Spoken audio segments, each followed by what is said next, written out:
asrofil anbiya'i wal mursalin wa ala alihi wa sahbihi. Alhamdulillah pada hari ini, kesempatan ini kita semua dapat berkumpul di tempat ini dalam rangka apa Mama? Bagi rapot. Dalam rangka pembagian rapot. Nah, alhamdulillah mama-mama semua sudah bisa menyempatkan waktu untuk hadir di tempat ini ya. Mama ada belum di sini. Apa ini jatuh di sini? Senggol jatuh. Walaupun belum hadir semua, tapi kita mulai aja karena memang waktunya kita cuma dikasih waktu sampai jam berapa sampai jam 9. Nanti setelah itu berlanjut ke kelas 4, 5 dan 6. Jadi kalau misalkan lebih dari jamnya nanti takutnya terlalu ramai di sini ya. Makanya kita mulai aja. Untuk pembagian rapot kali ini, alhamdulillah rapot semuanya sudah selesai saya kerjakan dan alhamdulillah anak-anak bisa mengerjakan kemarin pas ulangan dia bisa mengerjakan semuanya dengan baik. Walaupun masih ada beberapa yang nilainya di bawah, sangat di bawah malahan ya, di bawah standar. Malahan ada yang nilainya sampai 50 di bawah kan, ada yang 30, ada yang 20, ada yang 20 juga ada. Ada kan yang 10 ada ya? Ada yang 100 nya anak-anak? Ada. Yang 100 tapi cuman beberapa aja ya, tidak banyak yang 100. Nah, tapi nilai dari UAS atau UTS dari PTS nilai itu jangan dijadikan acuan bahwa itu untuk dimasukkan ke rapot aja yang itu aja, karena nilainya itu banyak tambahan dari yang lain ya Mama, bukan cuma dari nilai ulangan aja. Yang dimasukkan ke rapot itu yang pertama dari nilai harian kan masuk tuh setiap kalian masuk setiap hari. Kalau yang masuknya rajin pasti nilainya bertambah. Kan misalkan kalian masuk setiap hari, pas hari itu misalkan nih kayak Al masuk setiap hari, tapi pas tanggal 27 Al nggak masuk. Pas kebetulan juga pas hari itu saya masukin nilai harian ke dalam nilai, berarti nilai Al itu kosong. Nah itu kadang yang mempengaruhi itu ya Mama ya. Kalau misalkan Ibu, anak saya mah sekolahnya rajin gitu ya kata Mama. Anak saya mah sekolahnya rajin. Terus anak saya mah di rumah juga belajarnya rajin, tapi kok nilainya jelek. Kadang begitu, pas anak nggak masuk, saya pas masukin nilai ke daftar nilai, otomatis nilai si anak itu kosong kan. Nah nanti nilai ke rapotnya juga jadi berkurang. Nah itu salah satu faktor yang bisa menyebabkan yang tadinya nilai anak itu bagus, misalkan Mama nggak terima nih, anak saya di rumah mah rajin loh belajar gitu ya kan, kadang ada yang begitu ya, anak saya mah rajin di rumah belajar, kok ini nilainya jadi segini.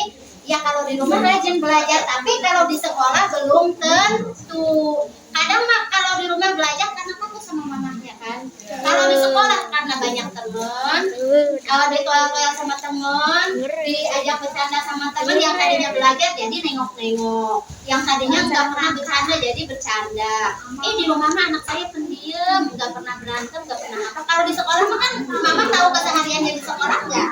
Enggak kan? Yang tahu kesekolahannya di sekolah, kesehariannya di sekolah itu adalah wali kelas. Jadi saya mengambil nilai itu dari situ ya Mama ya. Jadi bukan cuma dari nilai PTS, nilai itu yang saya kasih ini ke Mama kertasnya itu bukan. Dari nilai keseharian juga, dari nilai akhlaknya. Terus perilakunya kalau di kelas, kerjasamanya sama teman bagaimana. Kan ada itu juga dinilai kan ya. Misalkan nih kayak Helmi mah suka kerja sama enggak sama temennya, itu masuk ke dalam penilaian juga, ada di KI 2, di KI 1 itu ya. Terus kalau misalkan lagi sholat nih, anak-anak kadang mah lagi sholat, ada yang rapi lah, suka rapi semua nggak kalau sholat? Iya. Nah, kalau sholat itu kadang mah kalau ibu gurunya belum teriak, belum keluar ininya, Masya Allah, udah masih di sana lah ini. Pada naik-naik ke situ. Kalau di sini enggak pada tindih-tindihan nih, yang suka tindih-tindihan siapa ya? Tapi itu juga hiburan tersendiri sih bagi saya, jadi tantangan begitu. Ya cuman kadang mah itu kan masuk ke dalam nilai juga ya dari situ. Jadi saya perhatiin tiap hari ini si anak ini yang suka rapi sholatnya, ini yang nggak rapi, itu juga masuk loh, kan ibu bilangin. Makanya harus rapi. Dan jadi bukan dari itu aja. Kalau misalkan mama masih, iya anak saya nilainya bagus tapi ininya jelek. Nah dari situ ya mama ya diambilnya, bukan dari nilai itu aja. Terus yang semester 1 itu sama saya kan nilai ininya nggak saya bagiin ya. Itu masih ada di sini, sengaja nggak saya bagiin memang itu. Kalau itu nilainya itu yang semester 1 itu pada di bawah dari sekarang.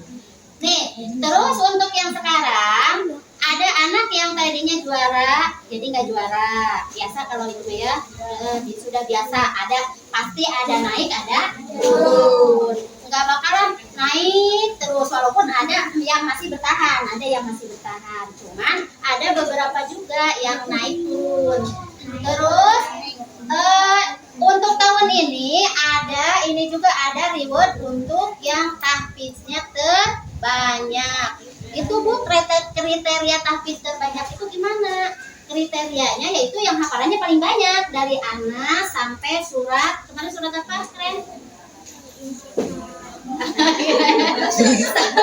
Sampai surat Al-Insyiqaq. Alhamdulillah itu hafal semua. Ya benar kan panjang ya, lumayan. Itu ada 2 anak, nanti sebenarnya kriterianya kemarin itu ada 3 anak. Sampai Al-Insyiqaq, Al-Buruj ya. Cuman yang 1 anaknya mundur, katanya di Al-Burujnya dia nggak kuat karena kepanjangan. Makanya jadi tersisalah 2 orang. Ya, tersisa anak-anak juga udah pada tahu kok siapa. Soalnya memang kalau hafalan itu masa awal mama, kalau hafalan itu saya kudu ini juga, sini kudu ditarikin satu-satu. Kalau nggak begitu emang ya Waalaikumsalam. Oh iya, enggak. Kalau nggak begitu emang anak-anak itu kayaknya susah banget gitu ya disuruh hafalan juga.